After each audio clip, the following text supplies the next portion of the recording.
Oh, good morning, Interbet fans, and welcome to the preview for Scottsville. We're Sunday, the 11th of September, 8-race program.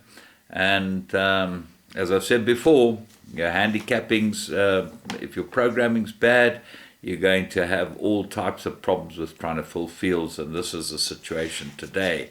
You'll see the fields that are full are the fields that there are the most horses running around for. So let's kick off with the first race.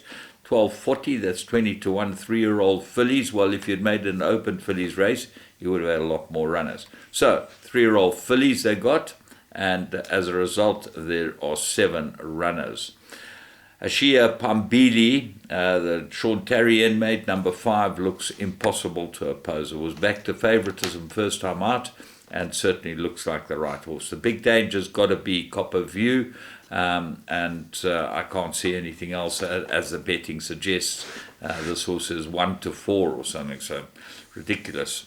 And you're certainly not going to earn any money on the tote on that. But there you go. The open bet, that doesn't really matter. Race 2, Maiden Plate, 3-year-old fillies, and this is a 1200 meter.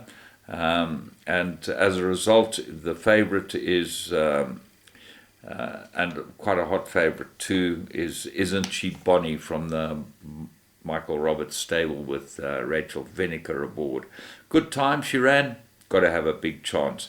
Roy's Caviar, have a look at this one for improvement. Muzieni jumps aboard it now, that's a big jockey up, and not a bad first run at all, although on time's got absolutely no chance of turning it around with Isn't She Bonnie.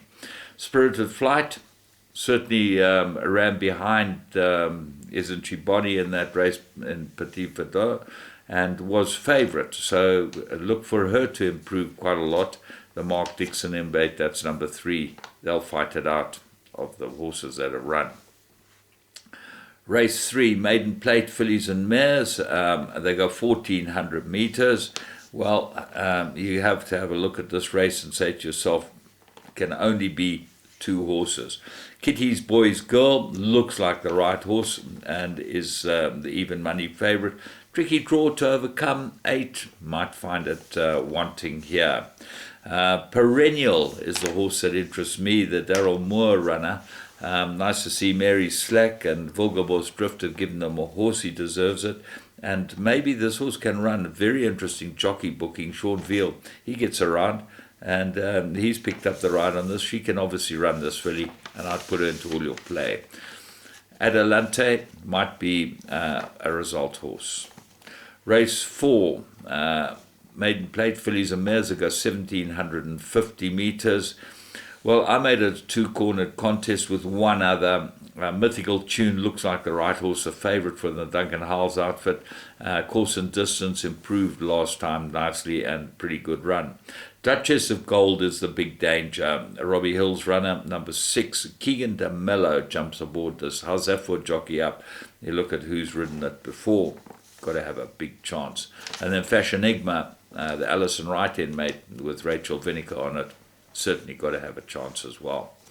Race 5, this is a mirror rated 91 1600 metres. Well, 91's the wrong time of the year to put on these type of races, but obviously the number 2, the Muscat runner, this race has been set up for him, and he looks like the horse they've all got to beat. Isn't whatever his name is, that he's got more than 16 letters in his name.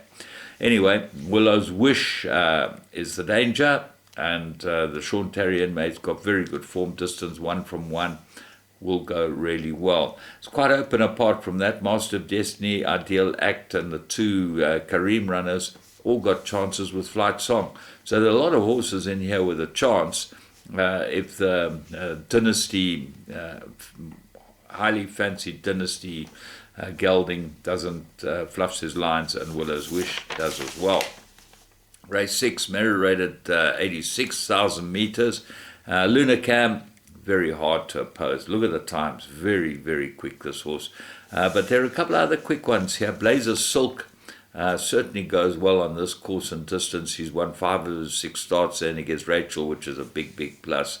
And then Successful Secret. Have a close look at this. This is one in a couple of good times as well. Ignore its last start, but the 2 runs before that won in a common canter. And it gets Calvin Habib aboard it again. So the jockey's won 2 out of 2 on it.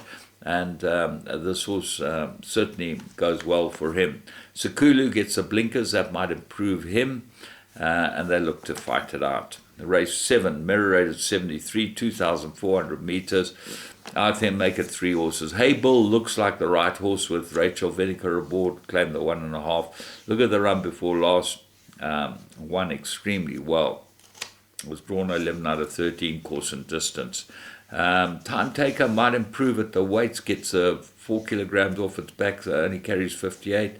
Papa C, cheek pieces, might improve this one as well with the mellow. Note the jockey booking.